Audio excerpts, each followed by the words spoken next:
नमस्कार मी सोमेश अडाक्षरी. आज आपण बघणार आहोत स्ट्रक्चर न्यूक्लिक ॲसिडचं. तुम्हा सर्वांना माहीत आहे न्यूक्लिक ॲसिड म्हणजे नेमकं काय.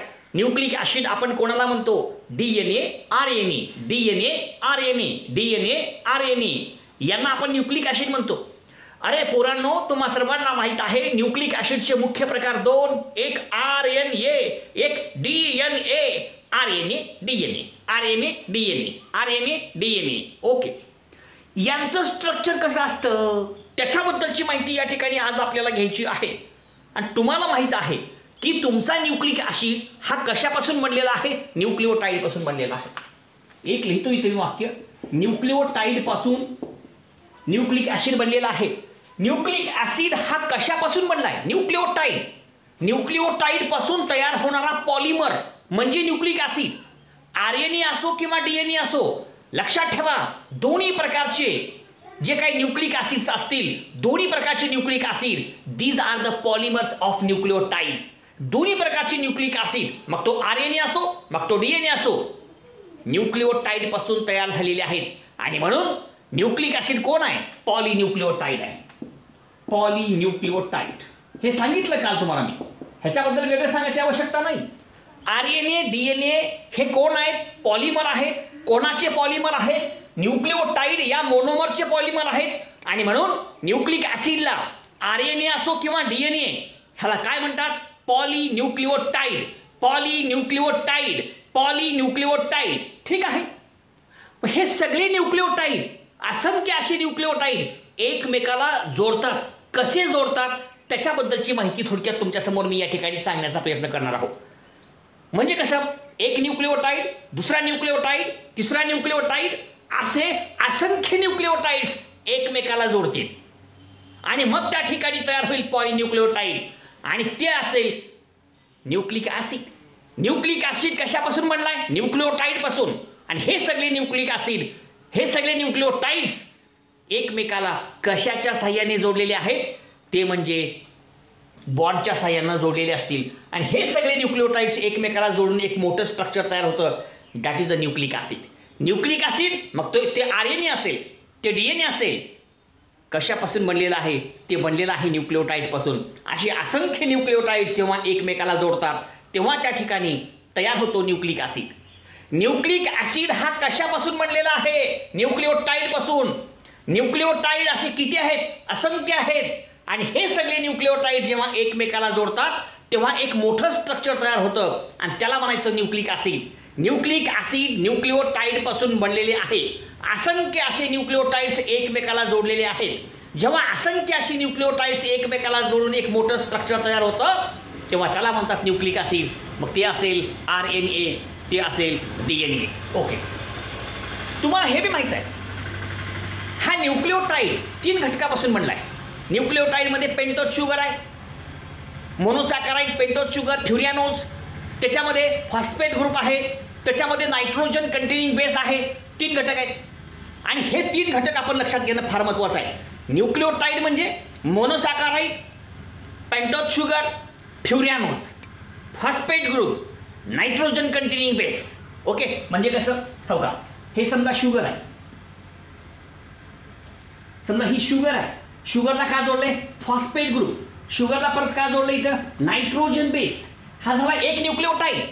Sugar, phosphate group, nitrogen containing base, हे 3 घटक जेव्हा एकत्र येतात तेव्हा त्या ठिकाणी तयार होतो न्यूक्लिओटाइड. हा झाला एक न्यूक्लिओटाइड. आता दुसरा न्यूक्लिओटाइड ह्याला जोडेल. परत काय येईल इथं? परत काय येईल बघा, फॉस्फेट ग्रुप, शुगर आणि पुन्हा नायट्रोजन बेस असेल. हा दुसरा न्यूक्लिओटाइड. परत काय असेल? फॉस्फेट ग्रुप, शुगर आणि नायट्रोजन बेस, हा तिसरा न्यूक्लिओटाइड. अशा प्रकारे या ठिकाणी असंख्य न्यूक्लिओटाइड्स आहेत. मी दाखवलं हो का, हा एक, पुन्हा हा दुसरा आणि हा तिसरा. असे असंख्य न्यूक्लिओटाइड्स असतील. एक न्यूक्लिओटाइड, दुसरा न्यूक्लिओटाइड, तिसरा न्यूक्लिओटाइड आणि असे असंख्य न्यूक्लिओटाइड जेव्हा एकमेकाला जोडतात तेव्हा तयार होतो पॉलिन्यूक्लिओटाइड. आणि ते पॉलिन्यूक्लिओटाइड म्हणजेच न्यूक्लिक ॲसिड, म्हणजेच RNA किंवा DNA. हे पहिल्यांदा आपण लक्षात घ्यायचं आहे. मग हे कसे जोडतात ते या ठिकाणी आपल्याला समजून घ्यायचं आहे. आणि लक्षात घ्या तुम्ही, हा तुमचा कोण आहे? Nucleic acid. आणि या न्यूक्लिक ॲसिडला 2 टोकं असतात, एक 5' एक 3'. याच्यापैकी एका बाजूला असेल फॉस्फेट ग्रुप, एका बाजूला असेल OH ग्रुप. आणि ती माहिती आपण त्या ठिकाणी घेऊयात. पण पहिल्यांदा हे आपण लक्षात घ्यायचं आहे, ह्याला 2 टोकं असतात, एक आहे 5', एक आहे 3'. 5', 3', 5', 3'. कसं ते आपण समजून घेऊयात नंतर. फक्त मला इतकं सांगायचं आहे, असे असंख्य न्यूक्लिओटाईड जेव्हा एकमेकाला जोडतात तेव्हा त्या ठिकाणी तयार होतो न्यूक्लिक ॲसिड. मग तो RNA असेल किंवा DNA असेल. ओके, हा एक कन्सेप्ट झाला. पहा, नीट ऐका बरं का, नीट ऐका एक एक वाक्य बघा. आता इथं काय घेतलं, एक न्यूक्लिओटाईड हो का, phosphate sugar nitrogen base, phosphate sugar nitrogen base, हा एक न्यूक्लिओटाईड, हा दुसरा न्यूक्लिओटाईड. आता असे असंख्य असतील आणि हे न्यूक्लिओटाईड्स एकमेकाला जोडतील. मग न्यूक्लिओटाईड एकमेकाला कसे जोडायचे हे लक्षात घ्या. एका न्यूक्लिओटाईडचा 3' असलेला OH हा दुसऱ्या न्यूक्लिओटाईडच्या 5' कार्बनला जोडलेल्या फॉस्फेट ग्रुपला जोडायचा आहे, हे लक्षात घ्या तुम्ही. म्हणजे एका न्यूक्लिओटाईडचा 3' एंडला असलेला OH ग्रुप हा दुसऱ्या न्यूक्लिओटाईडच्या 5' कार्बनला जोडलेल्या फॉस्फेट ग्रुपला जोडायचा आहे. बस, ह्या दोघांमध्ये अटॅचमेंट होईल. म्हणजे एका न्यूक्लिओटाईडच्या 3' कार्बनला जोडलेला OH ग्रुप हा दुसऱ्या न्यूक्लिओटाईडच्या 5' कार्बनला जोडलेल्या फॉस्फेट ग्रुपला जोडायचा आहे. आणि त्या ठिकाणी न्यूक्लिओटाईडची एक मोठी चेन तयार करायची आहे, ज्याला आपण म्हणणार आहोत पॉलिन्यूक्लिओटाईड. पॉलिन्यूक्लिओटाईड, पॉलिन्यूक्लिओटाईड कसं सांगतो. आता हा एक न्यूक्लिओटाईड आहे, मी लिहितो असं बघा, ह्याचं स्ट्रक्चर आपण तयार करू. आता हे असंच लिहितो खाली मी, हे बघून लिहितो बघा इथं. ह्याच्यामध्ये काहीच फरक करायचं नाही, जसं आहे तसं लिहून घ्या. हे पहा, जसं आहे तसं आपण लिहून राहिलो. N हे अशा प्रकारचं structure.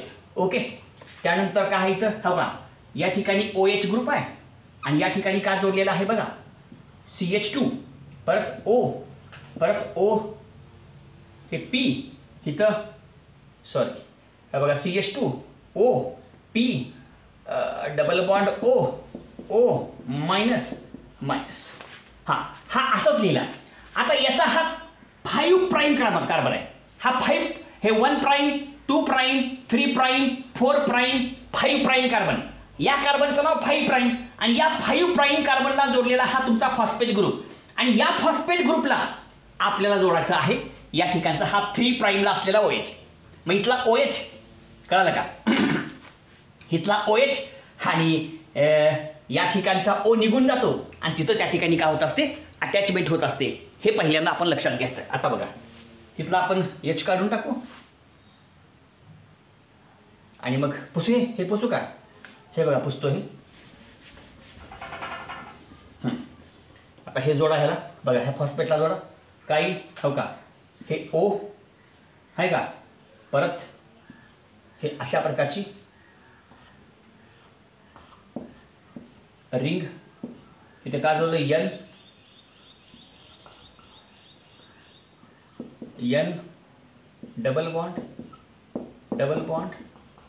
NH2 CH2O P double bond O minus O minus. हो का, हे स्ट्रक्चर तयार झालं. हो का, 5' हा कार्बन जो आहे तिथला फॉस्फेट ग्रुप आणि हा आहे 3'. एका न्यूक्लिओटाईडचा 5 कार्बनला जोडलेला फॉस्फेट ग्रुप आणि हा दुसरा न्यूक्लिओटाईड त्याच्या 3'ला जोडलेला OH. कळलं का, या ठिकाणी हा एक नवीन बॉन्ड तयार झाला अँड हे दोन्ही न्यूक्लिओटाईड्स एकमेकाला जोडले आणि अशा प्रकारचं संपूर्ण स्ट्रक्चर तयार झालं. जागा कमी आहे त्यामुळे हे पुसलं, हे मी पुसून टाकतो आता. आणि हे उत्तर आलं का, हे उत्तर आलं. तर अशा प्रकारे या ठिकाणी न्यूक्लिओटाईडचं संपूर्ण स्ट्रक्चर तयार होत असतं. कसं, तर हे थोडंसं व्यवस्थित लक्षात घ्या तुमचं तुम्ही. थोडक्यात मी करून दाखवलं तरी बी कळलं नसेल, व्यवस्थित पुन्हा बघा आणि लक्षात घ्या, लिहून घ्या.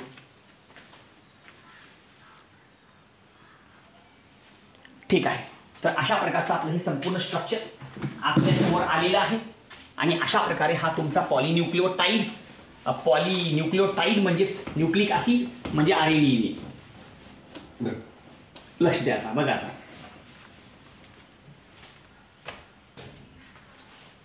समजा बघा असंख्य असे न्यूक्लिओटाइड्स एकमेकाला जोडले आणि ही मोठी चेन तयार झाली. ही आहे पॉलिन्यूक्लिओटाइड चेन आणि त्याला 2 टोकं असतात. एका टोकाला फ्री OH असतो आणि दुसऱ्या टोकाला फ्री फॉस्फेट ग्रुप असतो. ऐका बरं का, समजा ही पॉलिन्यूक्लिओटाइड चेन आहे. पॉलिन्यूक्लिओटाइड चेनच्या एका बाजूला फ्री OH असतो आणि एका टोकाला फ्री PO4 असतो. म्हणजे हे दोन्ही टोकं वेगवेगळे आहेत.